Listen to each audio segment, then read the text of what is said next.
Lekan.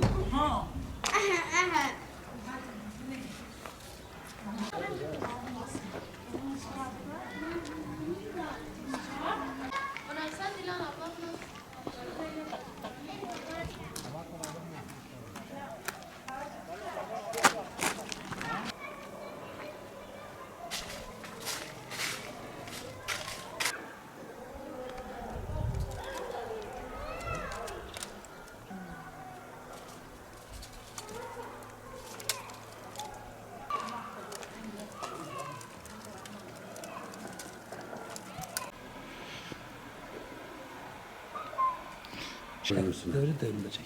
Yani anlık bir çocuğun üzerinde bir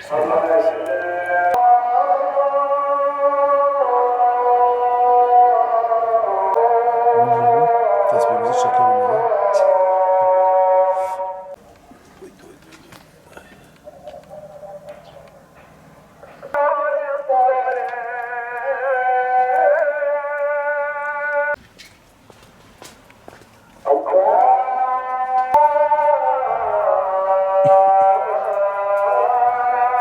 Şu anda Dicle ilçemizin Yeşiltepe mahallesindeyiz.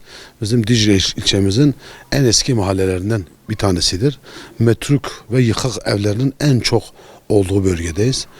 Şimdiye kadar bu yıkık evlerin kaldırılmasıyla alakalı, bunlarla alakalı şu anda yerel yönetim tarafından hiçbir çalışma yapılmamıştır.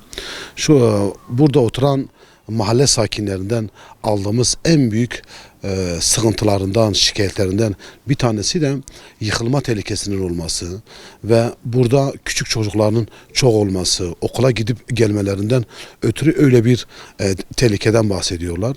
Bunun yanında özellikle yaz aylarında yılanların çok olması, akreplerin çok olması ve fare ve haşeratların çok olmasından ötürü fare ısırılmalarından alakalı vakalar çok görünüyor bu mahallede.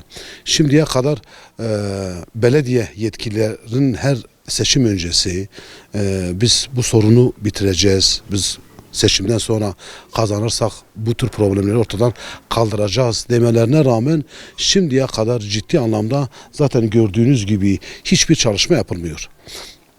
Mahalle sakinlerinin en büyük korkusu az önce dediğim gibi yıkık vaziyette olan duvarların, evlerin bir çocuğun Allah etmeye bir çocuğun üstüne yıkılması ve o çocuğun orada ağır bir darbe alması gibi bir tehlike oluşturuyor.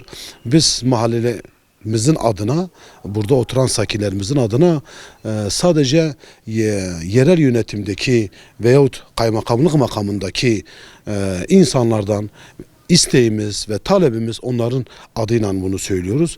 Bu sıkıntıların, bu kötü görüntüye sebep olacak olan bu tehlikeli yapıların ortadan kaldırılmalarını istiyorlar.